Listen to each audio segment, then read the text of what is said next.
Assalamualaikum warahmatullahi wabarakatuh. Nama saya Okta Gusidena dengan NPM 18160093. Di sini saya akan memaparkan hasil observasi saya di SDN Negeri 1 Tebaliok. Puji syukur kehadirat Allah SWT atas berkat rahmat dan karunia-Nya, saya dapat menyelesaikan laporan ini sesuai waktu yang telah ditentukan. Saya juga sangat berterima kasih kepada pihak sekolah yang telah mengizinkan saya untuk melakukan observasi ini, khususnya bagi kepala sekolah, wali kelas, dan siswa yang saya observasi, karena atas kerjasama yang baik saya bisa mengerjakan laporan ini. Laporan ini disusun dalam rangka memenuhi salah satu tugas mata kuliah observasi pembelajaran di sekolah dasar. Observasi ini dilakukan di SDN Negeri 1 Tebaliok, Kecamatan Batuberak, Kabupaten Lampung Barat. Oleh sebab itu, saya sangat mengharapkan kritik dan saran yang membangun demi kesempurnaan laporan ini. Akhir kata, semoga laporan ini bisa memberikan manfaat bagi penulis dan pembaca. Di sini saya akan menjelaskan hasil observasi saya di SDN Negeri 1 Tebaliok. Hasil penelitiannya yaitu pada hari Senin tanggal 2 November 2020 pukul 8.00 sampai dengan selesai, bertepatan di SDN Negeri 1 Tebaliok dengan Kepala Sekolah Bapak Hartoyo SPD. Di sini saya juga mewawancarai salah satu guru kelas 3 SD dan peserta didik guru yang bernama Bapak Paijan, alamat Kembahang, umur 54 tahun. Peserta didik yang pertama, Felina Setiani, alamat Tebaliok, Kecamatan Batuberak, Kabupaten Lampung Barat, umur 8 tahun, kelas 3 SD. Peserta didik yang kedua bernama Muhammad Faisal Kamil, alamat Tebaliok, Kecamatan Batuberak, Kabupaten Lampung Barat, umur 9 tahun, kelas 3 SD. Selanjutnya yaitu hasil wawancara saya kepada Bapak Paijan selaku guru kelas 3 SD di SD Negeri 1 Tebaliok. Yang pertama, bagaimana tahap perencanaan pembelajaran yang dilakukan oleh guru sebelum mengajar? Sebelum memulai mengajar, guru terlebih dahulu melakukan pengisian jurnal, kemudian guru mempersiapkan buku tema panduan guru, metode, media, dan pembelajaran, juga menyiapkan RPP. Yang kedua, bagaimana tahap pelaksanaan pembelajaran yang dilakukan oleh guru ketika mengajar? Sebelum terjadinya dampak COVID-19, dalam kegiatan belajar mengajar, guru terlebih dahulu memberikan salam sebelum memulai belajar, berdoa bersama, dan guru melakukan absen. Kemudian guru menyampaikan materi sesuai mata pelajaran di hari itu. Setelah adanya pandemi COVID-19, kegiatan belajar mengajar berlangsung di rumah masing-masing peserta didik dan penyampaian materi melalui grup kelas atau WhatsApp. Dan bagi peserta didik yang orang tua atau wali muridnya tidak mempunyai handphone, maka wali murid mendatangi ke sekolah dan meminta penjelasan terkait materi yang disampaikan atau diberikan oleh guru. Yang ketiga, bagaimana pendekatan atau strategi pembelajaran yang dilakukan oleh guru ketika mengajar? Pendekatan dalam pembelajaran yang dilakukan oleh guru ketika mengajar, baik di kelas saat tatap muka, guru menggunakan strategi kooperatif, di mana pembelajaran dilakukan secara berdiskusi atau kelompok. Pada saat pandemi atau belajar daring, yaitu guru memberikan motivasi atau semangat kepada peserta didik agar peserta didik lebih aktif lagi dalam melaksanakan kegiatan belajar secara daring di rumah. Yang keempat, media pembelajaran apa yang dipakai oleh guru ketika mengajar? Sebelum masa pandemi saat ini, biasanya guru menggunakan media alat bantu yang digunakan oleh guru ketika mengajar, yaitu menggunakan buku tema guru atau buku panduan dan berupa gambar visual. Tetapi setelah adanya pandemi, guru menggunakan gawai, handphone ataupun video yang dikirimkan melalui WhatsApp. Yang kelima, bagaimana teknik penilaian atau evaluasi pembelajaran yang dilakukan oleh guru? Ketika pembelajaran berlangsung atau tatap muka, biasanya guru menggunakan teknik seperti tanya jawab. Namun, pada masa pandemi saat ini, guru lebih banyak memberikan penugasan kepada peserta didik sesuai dengan buku tema, sehingga penilaian dapat diambil dari tugas-tugas yang diberikan oleh guru, sehingga tugas-tugas tersebut terlaksana dan dikumpulkan dengan tepat waktu. Yang keenam, apakah ada kesulitan atau kendala saat Bapak mengajar daring? Ada. Beliau tersebut mengatakan bahwa ada kendala atau kesulitan saat mengajar atau pembelajaran online, yaitu guru tidak bisa menjelaskan materi secara detail karena peserta didik tidak memiliki handphone, terkendala oleh sinyal, orang tua peserta didik kurang memahami materi yang disampaikan. Solusinya yaitu guru memberikan penugasan secara langsung dan memberikan pengarahan atau arahan kepada orang tua murid. Yang ketujuh, apakah pengajaran yang dilakukan sudah sesuai dengan RPP? Di sini Pak Paijan menjelaskan bahwa ketika ia mengajar, dia sudah sesuai menggunakan RPP karena dalam mengajar harus sesuai dengan RPP dan menggunakan buku panduan guru serta menggunakan properti pendidikan guna mendukung proses pembelajaran. Namun, tidak semua guru terkadang selalu menggunakan RPP dalam kegiatan belajar mengajar, hanya menggunakan buku tema, panduan guru, dan buku tema siswa. Yang kedelapan, bagaimana cara Bapak agar siswa lebih cepat memahami materi yang Bapak sampaikan? Guru memberikan penjelasan materi secara runtut atau guru mengulas kembali materi yang telah disampaikan.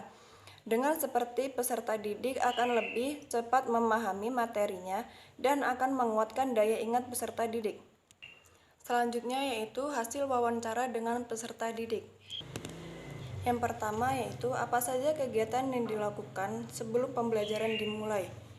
Ketika kegiatan belajar berlangsung atau tatap muka, sebelum melakukan belajar, siswa melakukan doa bersama. Kemudian setelah berdoa, guru melakukan pengambilan absen. Setelah pengambilan absen, mereka menyanyikan lagu Indonesia Raya secara serentak. Akan tetapi, setelah terjadinya pandemi saat ini, siswa lebih banyak dikasih tugas oleh guru melalui grup WhatsApp. Yang kedua, apa saja yang dilakukan ketika kegiatan sedang belajar? Biasanya, siswa memperhatikan guru menjelaskan materi di depan kelas.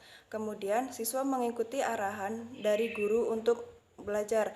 Namun, pada pembelajaran daring saat ini, siswa hanya dapat mengikuti arahan guru melalui grup WhatsApp. Yang ketiga, media apa saja yang digunakan guru saat pembelajaran berlangsung?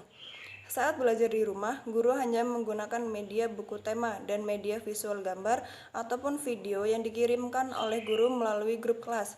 Yang keempat, bagaimana perasaan ketika belajar daring? Saat pandemi kegiatan belajar di rumah, siswa cenderung merasa bosan karena mereka tidak bertemu dengan teman-temannya, tidak terlalu banyak memahami materi karena pada saat belajar daring seperti ini, siswa lebih banyak diberi penugasan oleh guru.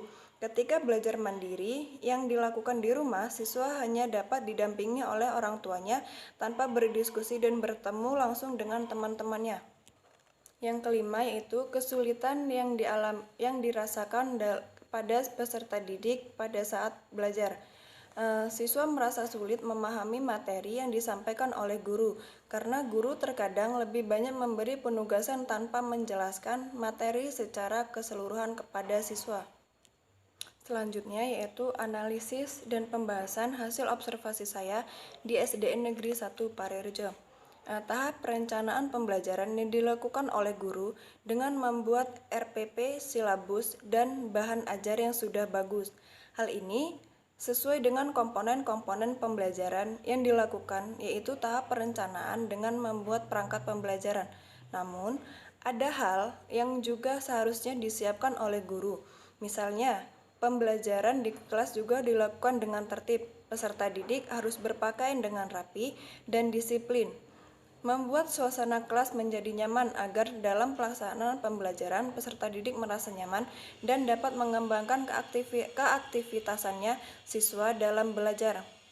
Tetapi, terkadang tidak semua guru harus menggunakan RPP dalam melaksanakan pembelajaran, dan guru hanya dapat menggunakan buku panduan atau buku tema guru saat pengajar. Namun, hal ini tidak sesuai karena pada dasarnya setiap guru harus melibatkan RPP pada saat mengajar atau pembelajaran berlangsung agar supaya kegiatan belajar mengajar berjalan dengan maksimal dan tersusun dengan baik.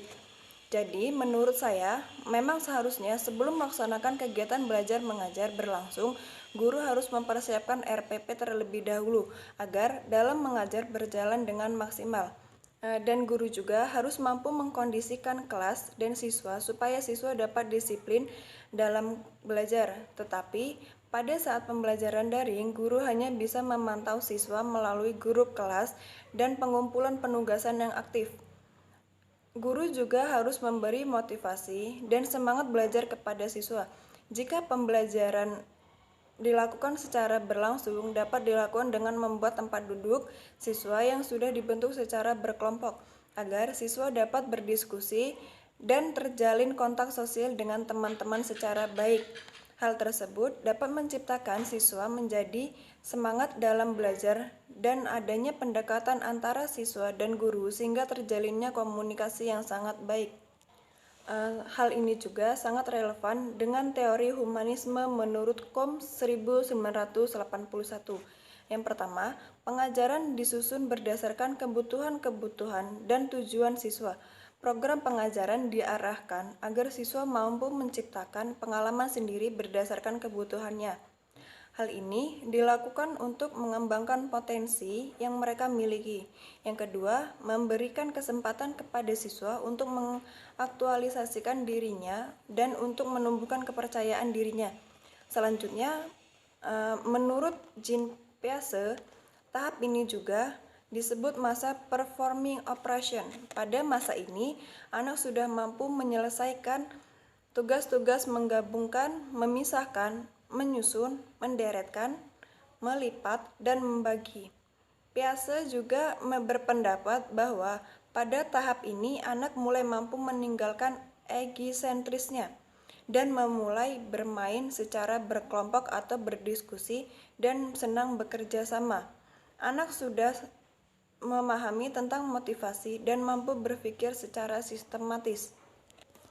Di sini saya dapat menyimpulkan hasil observasi saya bahwa dari observasi yang saya lakukan di SD Negeri 1 Tebaliok dapat disimpulkan bahwa kegiatan observasi bagi mahasiswa serta calon guru sangatlah bermanfaat karena dapat memberikan pandangan awal bagi mahasiswa untuk mempersiapkan diri menjadi pendidik serta agar siap untuk terjun langsung ke sekolah dasar. Berbagai permasalahan terjadi di sekolah dasar khususnya untuk siswa yang berada di kelas rendah dengan bermacam-macam karakteristik peserta didik di kelas rendah serta tingkat intelektual yang masih mendasar, membuat guru harus lebih memahami karakteristik siswanya serta menemukan pendekatan, strategi, dan metode yang tepat untuk siswanya sehingga terciptanya pendekatan yang baik dan komunikasi yang baik terhadap peserta didik. Sehingga tahap perencanaan pembelajaran yang dilakukan guru sudah baik. Sebelum memulai mengajar, guru harus membuat atau menyiapkan RPP atau rencana pelaksanaan pembelajaran terdahulu, menyiapkan materi pembelajaran, menyiapkan media, dan absensi siswa. Karena hal tersebut sesuai dengan komponen pembelajaran yang harus dilakukan, yaitu tahap perencanaan dengan membuat perangkat pembelajaran. Pembelajaran dengan menggunakan metode diskusi, tanya jawab dapat dijadikan sebagai metode dalam kegiatan belajar mengajar, sehingga guru dapat memancing siswa untuk berpikir dan mengembangkan daya ingat siswa, memberikan motivasi, perhatian, dan pujian kepada peserta didik agar membuat peserta didik semakin tambah semangat untuk melakukan kegiatan belajar baik tatap muka maupun belajar di rumah. Di sini juga saya memberikan saran terhadap hasil observasi saya. Yang pertama, pembuatan laporan sebaiknya dimulai sejak awal dengan cara dicicil sehingga mahasiswa tidak perlu bekerja keras di akhir kegiatan observasi. Yang kedua, sebagai tenaga pendidik kita harus memiliki kompetensi yang unggul dan lebih kreatif. Karena kompetensi yang unggul dan kreativitas yang dimiliki guru akan berdampak terhadap proses pembelajaran untuk tercapainya suatu tujuan pembelajaran. Yang ketiga, sebagai pendidik, kita harus selalu bekerja sama. Kesatuan, kerukunan, serta kekompakan dalam melakukan kegiatan observasi dengan selalu mengedepankan tanggung jawab dan kedisiplinan. Sekian pemaparan dari hasil observasi saya di SDN Negeri 1 Tebaliok. Saya akhiri, wassalamualaikum warahmatullahi wabarakatuh.